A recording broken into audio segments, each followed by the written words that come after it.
Excelentíssimo senhor Marcelo Rebelo de Sousa, presidente da República Portuguesa, excelentíssimo senhor Antônio Costa, primeiro-ministro da República Portuguesa, excelentíssimo senhor Augusto Santos Silva, presidente da Assembleia da República Portuguesa, excelentíssimo João Pedro Coppers, presidente do Tribunal Institucional da República Portuguesa, minha querida esposa Janja, embaixador Mauro Vieira, ministro das Relações Exteriores do Brasil, em nome de quem cumprimento todos os ministros brasileiros aqui presentes, senador Randolfo Rodrigues, líder do governo no Congresso, em nome de quem cumprimento os parlamentares brasileiros presentes nesse evento. Senhoras e senhores líderes de partido, senhoras e senhores parlamentares, companheiras e companheiros. Foi com muita alegria que recebi o convite do presidente Marcelo Rebelo de Sousa para realizar esta visita de Estado a Portugal, coincidindo com as celebrações de 25 de abril. Nos últimos dias, tive aqui em Portugal a inconfundível sensação de estar em casa, sentimento que, acredito, é compartilhado por todos os brasileiros que visitam Portugal e todos os portugueses que visitam o Brasil.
Sr. Presidente, peço. Os senhores deputados que querem permanecer na sessão plenária têm de se portar com a urbanidade, a cortesia, a educação que é exigida a qualquer representante do povo português. Chega de insultos, chega de degradarem as instituições, chega de porem vergonha no nome de Portugal.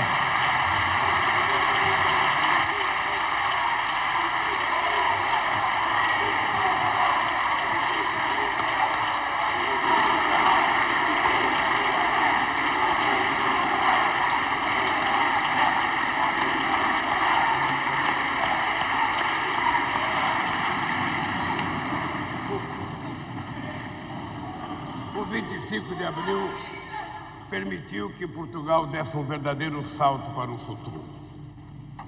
O movimento iniciado pelos capitães de abril, há exatos 49 anos, reconquistou as liberdades civis, a participação política dos cidadãos, a democratização política, os direitos trabalhistas e a livre organização sindical, criando as bases para o desenvolvimento econômico com justiça social.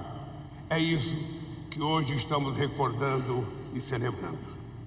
Do outro lado do Atlântico, nós brasileiros assistimos com admiração e esperança à Revolução dos Cravos dar origem a uma vibrante democracia parlamentar com as impressionantes conquistas políticas e sociais alcançadas desde então.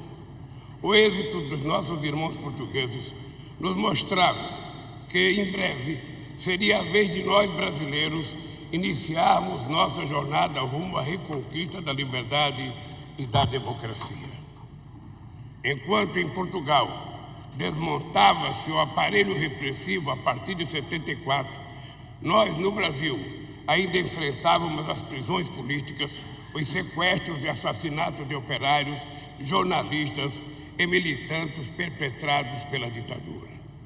Chico Buarque, cuja inigualável sensibilidade poética pudemos finalmente homenagear ontem na cerimônia da entrega do Prêmio Camões, retratou esse momento na canção Tanto Mar, de 1975, que diz: eu queria estar na festa, pá, com a tua gente e colher pessoalmente uma flor do seu jardim.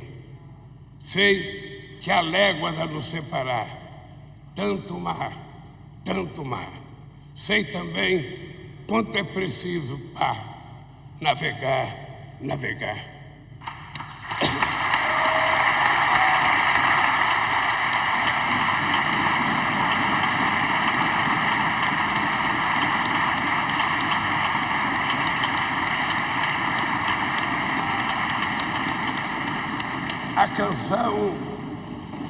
A canção Grândola Vila Morena.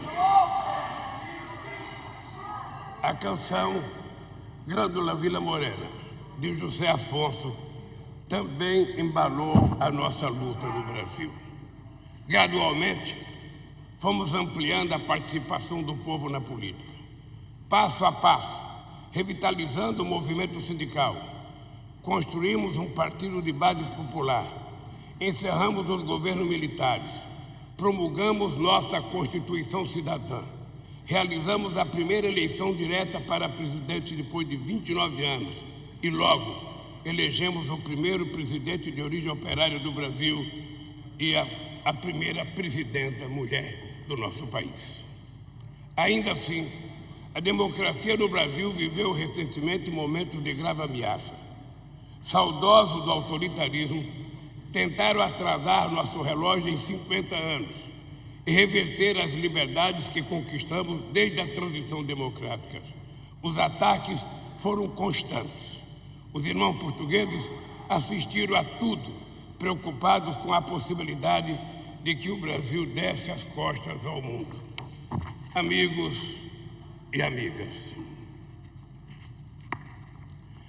a notícia que lhes trago é que as forças democráticas brasileiras demonstraram sua solidez e resiliência.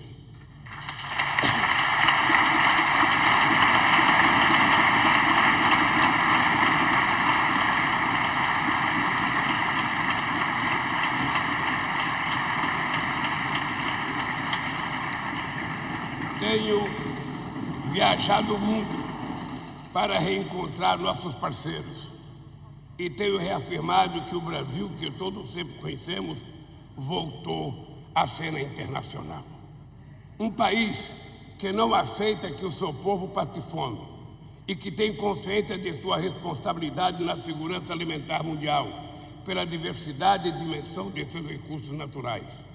Um país que reconhece na proteção do meio ambiente um dos maiores desafios contemporâneos e que retoma sua trajetória de forte compromisso com o desenvolvimento sustentável e o enfrentamento da crise climática. Um país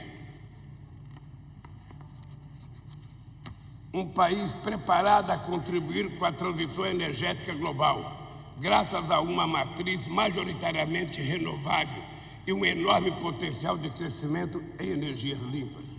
Um país empenhado na redução das desigualdades em todas as suas dimensões, na luta contra o racismo e a violência de gênero e na proteção dos nossos povos originários.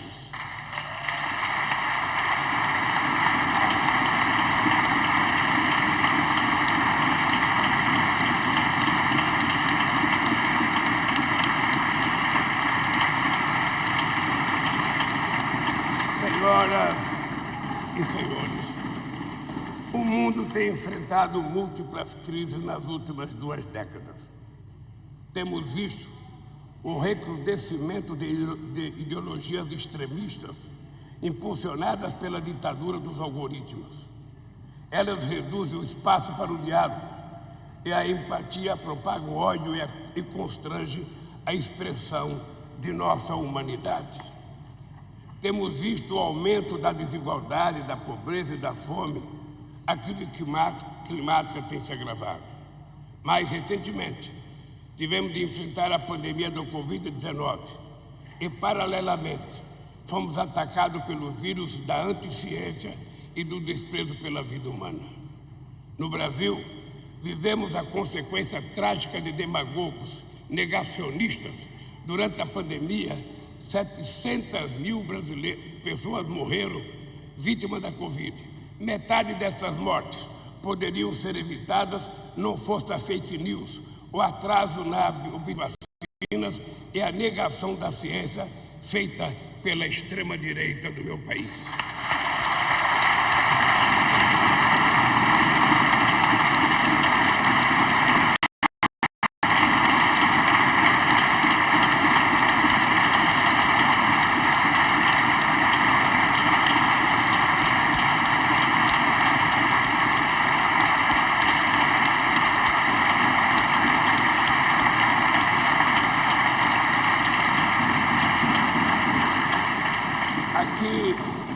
Aqui na Europa, políticos demagogos que dizem não serem políticos negam os benefícios conquistados no continente em décadas de paz, cooperação e desenvolvimento dentro da União Europeia.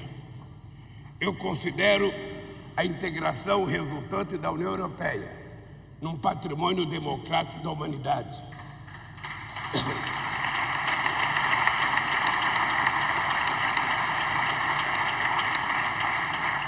E eu vi e vivi no Brasil a consequência trágica que sempre acontece quando se nega a política e se nega o diálogo. Meus amigos e minhas amigas, temos assistido no mundo ao aumento das tensões geopolíticas. Essa constelação de desafios nos obriga a unir forças. Conversei muito com nossos irmãos portugueses nesses últimos 3 dias. De todos recebi palavras de solidariedade e encorajamento. A todos agradeci o apoio incondicional e a fraternidade que demonstraram ao Brasil. Portugal é o desenho mais antigo do mapa da Europa. Um país com 9 séculos de história. Tem muito a ensinar ao mundo. Retorno aqui ao exemplo de 25 de abril. A Revolução dos Cravos não marca apenas o começo da jornada de Portugal rumo à liberdade e à democracia. Marca também o fim da trajetória de Portugal como potência colonial. O 25 de abril nos mostra que uma política militar que enfrenta um povo em luta pela liberdade jamais poderá vencê-lo. Poderá, no máximo, prolongar o conflito indefinidamente e assim tornar mais custoso e inevitável acerto de contas com sua própria população. Quem acredita em soluções militares para os problemas atuais luta contra os ventos da história. Nenhuma solução de qualquer conflito nacional ou internacional será duradoura se não for baseada no diálogo e na negociação política.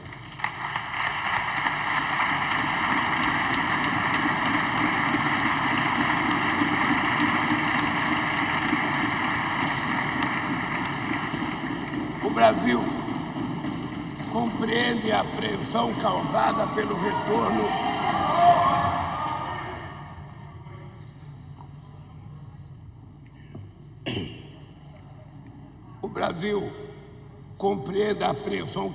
pelo retorno à guerra na Europa. Condenamos a violação da integridade territorial da Ucrânia.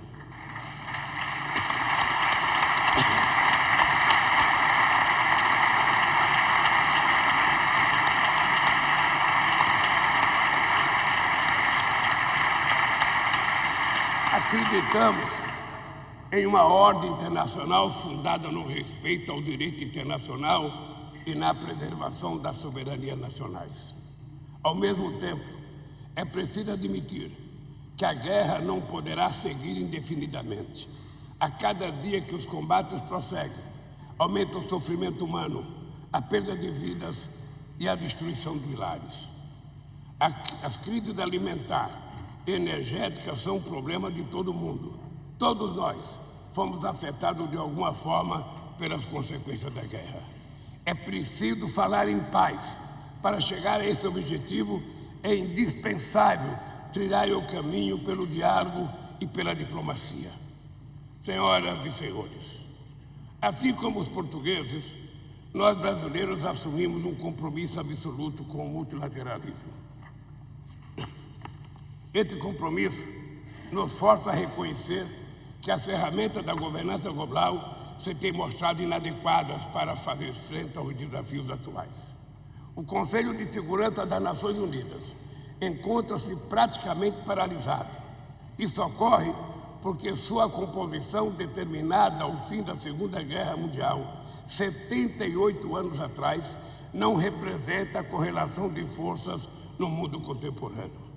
Por isso, defendemos uma reforma que resulte na ampliação do Conselho, de maneira que todas as regiões estejam representadas de forma permanente, de modo a torná-lo mais representativo em seu processo deliberativo e mais eficaz na implementação de suas decisões. Estamos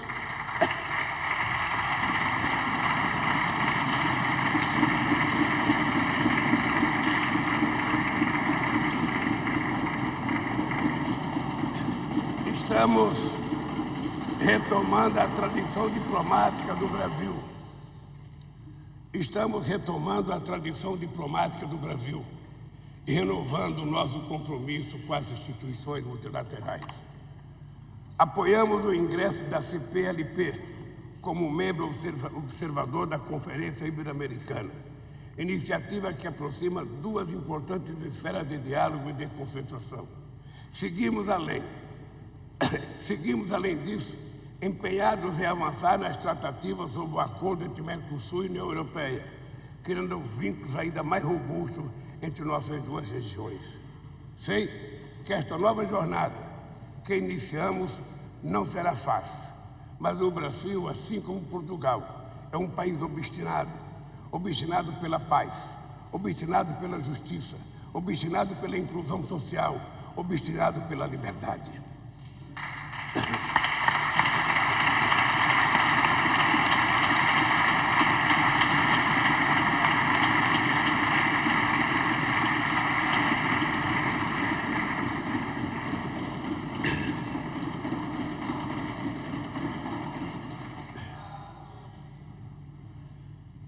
Nessa nova jornada, tenho a satisfação de poder contar com o apoio dos irmãos portugueses, com quem continuaremos a caminhar orgulhosamente juntos em prol da construção de um mundo mais justo, mais livre e mais próspero. Que Deus abençoe Portugal, abençoe o Brasil e viva a liberdade e a democracia e não ao fascismo político e social.